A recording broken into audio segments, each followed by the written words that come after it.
The station hung suspended in the void like a lonely shard of glass, its corridors lit by a cold, sterile glow. Every surface gleamed with a metallic sheen, sterile and uninviting, designed more for function than comfort. Within this stark environment, Zyra, an alien woman of the Virellian species, moved quietly, her four-limbed frame casting long shadows along the corridor walls.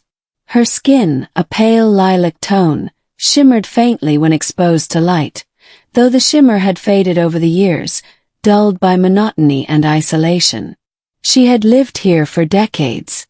Not in luxury, nor in captivity exactly, but in servitude to those who valued her intelligence more than her freedom.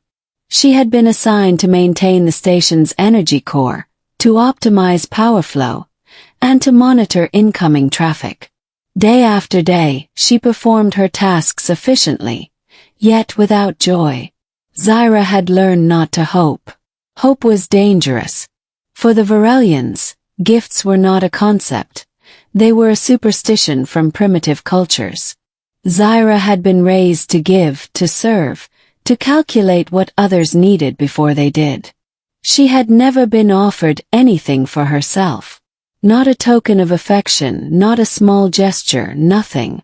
And she had learned to accept that this was the natural order. The first anomaly came on an ordinary cycle of station maintenance. Zyra noticed a ship docking at the outer bay that had no clearance codes. Humans, she realized quickly. Their presence was noticeable even in the sterile corridors. Loud, imperious, and curious. Another exploratory team, she muttered to herself. Her voice barely audible over the hum of the energy core. She paused, observing the humans' movements from behind a service panel. Unlike the aliens Zyra was accustomed to, humans seemed unpredictable. They hesitated, they laughed, they whispered. They noticed things, not only facts but feelings, subtle movements, and, even stranger, they sometimes acted on them. One human in particular caught her attention. Captain Rian Holt, a mid-ranking officer by appearance but commanding in presence, paused directly near her station. He tilted his head, scanning her with an intensity that made her instincts scream. Zyra stayed motionless. Humans were known to be curious, sometimes dangerously so. She had seen them operate in simulations and in broadcasts. Their empathy, their unpredictability, their capacity for both mercy and destruction. She did not move. "Hello," he said softly, almost gently. "Are you Zyra?" Her voice caught in her throat.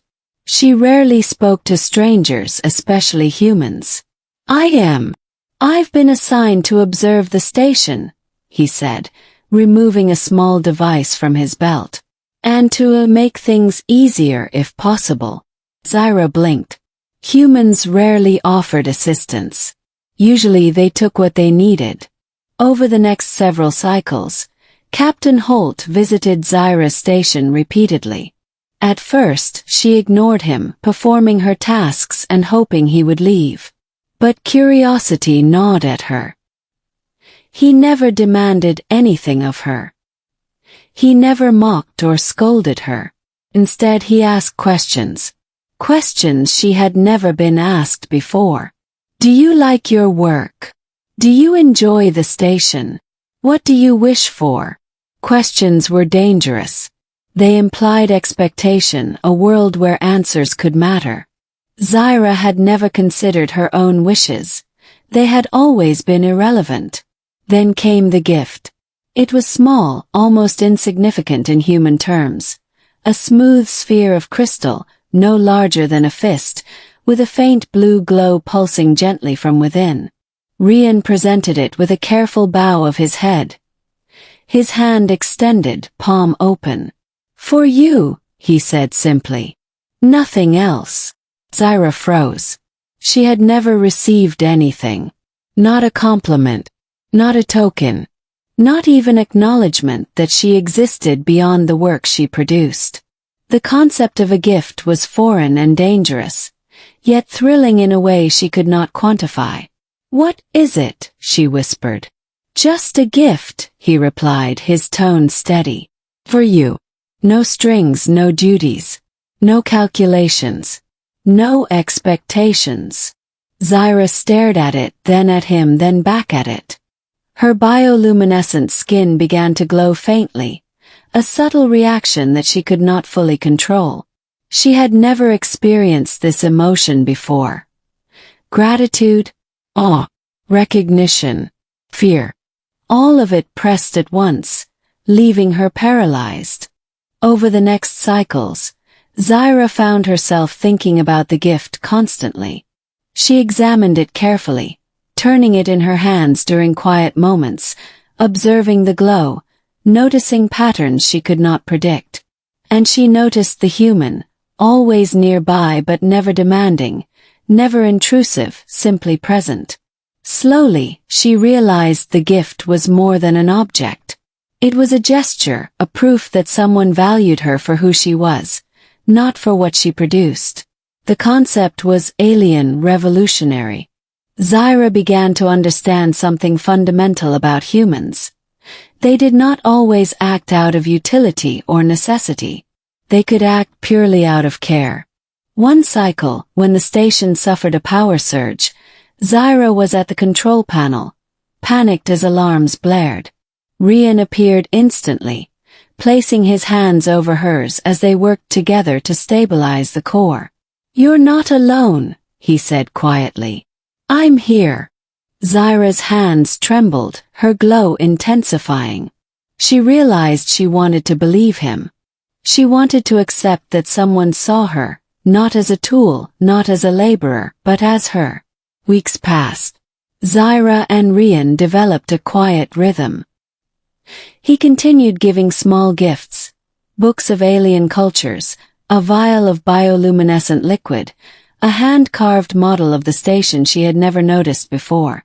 Each one was simple, yet to Zyra revolutionary. Each one taught her that she was worthy of attention, of care, of thought. Then came the moment of realization. The station was under threat. A pirate fleet had traced the human detachment to this sector, and sudden alarms blared throughout the corridors.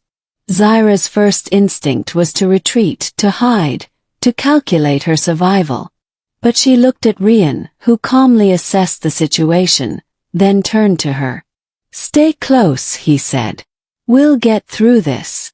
And they did. Together, navigating the chaos of energy blasts and collapsing corridors, Zyra found herself protecting him in return. A strange thrill ran through her. She had never felt this bond before. When the last threat was neutralized, Rian handed her another gift, a small metallic device. "For you," he said, smiling softly. "Because bravery deserves recognition." Zyra's bioluminescence flared, brighter than ever before. She realized something astounding. She wanted to give him something in return, though she had nothing material of value. So she touched his hand, her skin glowing, a Virellian gesture of respect and connection. Rian's eyes widened slightly, but he smiled. "I'll take it," he said. Months later, Zyra stood on the observation deck, holding the crystal gift, now warm from her touch. Humans and Virellians worked side by side on the station, repairing and rebuilding, creating an alliance that seemed impossible only cycles before. Zyra glanced at Rian. He approached quietly, carrying a simple cup of nutrient solution. "For you," he said, mirroring the gesture from months ago. She smiled, finally understanding. A gift was more than an object. It was recognition, trust, and affection, all condensed into a single tangible moment. And humans were remarkable in their simplicity and their depth.